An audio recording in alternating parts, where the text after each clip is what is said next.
Proyek strategis nasional Tebu di Merauke jadi sorotan setelah pemutaran film Pesta Babi. Ini bocoran pejabat dan pengusaha di belakangnya.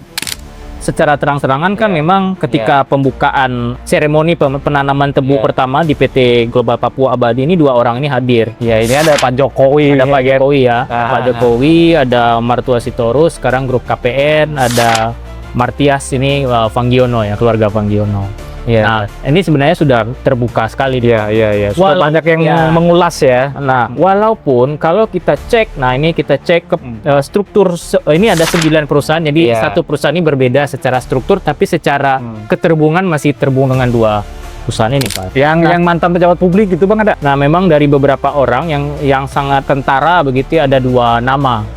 Nah, pertama namanya Pak Sofyan Jalil. Nah, walaupun memang sudah di-reshuffle di era Jokowi sudah di-reshuffle waktu itu. Kan dulu mantan menteri agraria terakhir ya. Nah, dia pindah beberapa pos menteri. Kalau kita bilang ini konflik kepentingan secara harfiah gitu, karena mereka memang sekarang posisinya tidak menjabat sebagai pejabat publik, tapi hanya menjabat komisaris di perusahaan induk dari 9 perusahaan tadi. Tapi kan kita bisa melihat bahwa pengaruh dia tetap masih ada gitu ya. Iya, masih punya pengaruh dia. Ya, kemudian kita menyebut dalam laporan ini bahwa posisi dia waktu menjabat sebagai Menteri Tata Ruang, di mana di situ juga yang bersangkutan juga secara tegas menolak membuka data HGU yang sudah putusan Mahkamah Agung. Nah, yang kedua ada nama Firdaus Dewilmar, petinggi Kejaksaan Agung yang dulu cukup dekat dengan kalangan istana karena dipercaya menjadi itu petinggi Kejaksaan Agung sekarang. Dulu pernah menjabat beberapa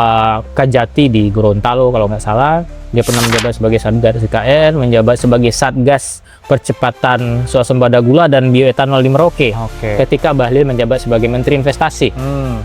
Dan sekarang posisinya sebagai staf ahli Menteri SDM, lagi-lagi Bahlil gitu ya. Dan dia sangat ini dengan Bahlil, artinya apa? Di era transisi kepemimpinan, dua orang ini juga mewarisi gitu ya kebijakan yang harusnya ini di stop ya zaman Pak Prabowo. Kamu bisa cari tahu lebih dalam di podcast Bengkel Pedio episode bersama Greenpeace yang ini.